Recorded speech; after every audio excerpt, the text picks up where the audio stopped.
Hello, everyone. I am delighted to share my favorite part of Sen's text, which is Chapter 7 titled Famines and Other Crises.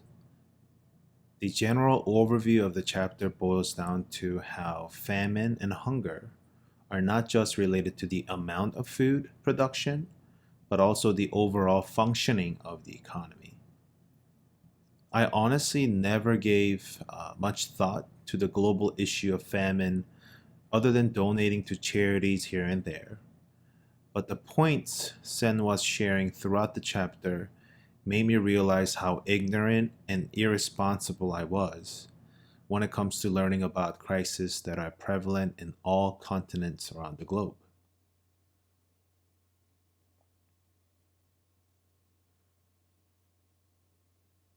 The three most notable takeaways I had from the chapter are the following. Number one, people's ability to secure food and achieve health is heavily influenced by political and social arrangements. Number two, a crisis like famine and hunger can occur without any decline in production or availability. This one was a head scratcher at first, but when the point was explained from the context of power and authority, which will be explored in the next section, it made total sense.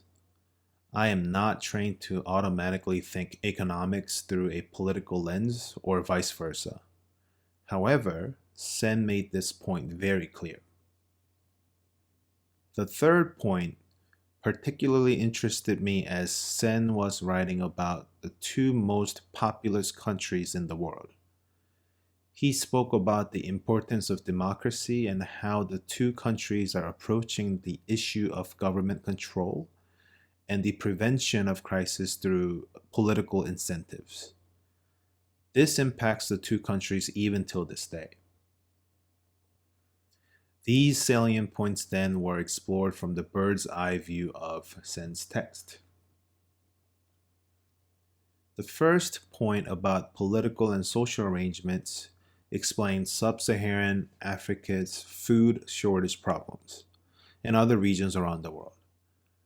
The problem is not the speed of production, but the general lack of economic growth and government functions. The second point about how food shortages can occur without any decline in production or availability, Sen introduces ways to prevent crisis through the idea of employment creation.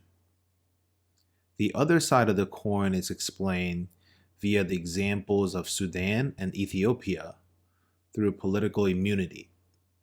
Basically, how the government leaders enjoy their authoritarian power to fuel the problem. The last reflection is an important one, closely related to the last example I shared about government functions. Sen's point about how democracy, due to its transparent and political incentives generated by elections, he makes a bold point that it is certainly true that there has never been a famine in functioning multi-party democracy. He backs up his reasoning that not only rich democratic countries, but even for those that happen to be poor, such as Botswana or Zimbabwe, support this argument.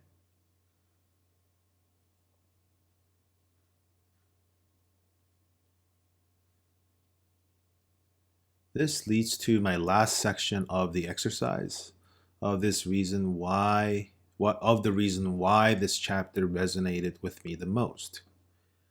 I grew up in South Korea until I was 13 years of age.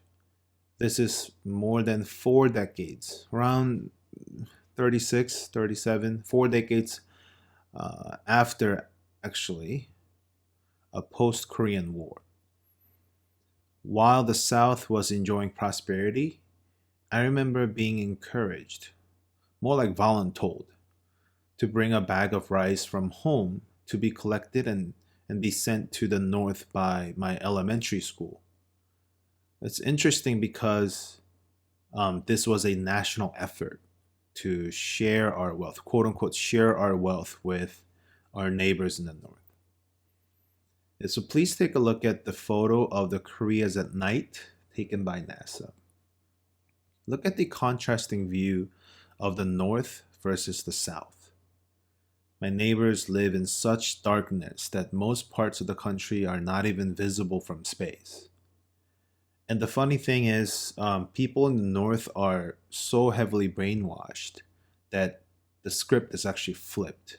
They think that Pyongyang and other parts of North Korea, while they're enjoying their richness and prosperity, people in the South are suffocating. They are suffering from the horrible democracy that is influenced by USA. So it's funny how the script is completely flipped. And this is the quote that I really enjoyed. While the famine kills millions of people in different countries, they don't kill the rulers. This is a quote taken from Sen from the same chapter, actually. And the photo of Kim Jong un on the right, it simply infuriates me. It's an illustration of how well nourished he is compared to the regular citizens of North Korea. And according to World Health Organization, as many as 10.9 million people in North Korea, which is equivalent to about 42% of the population, 42% of the entire population, were undernourished from 2018 to 2020. So we're not even talking about the Korean War era in the 1950s. We're talking about last year and previous years, very recently. Yet the richest few, including the dictator, are basically handpicked to splurge in parties and celebrations of the great leadership of Kim.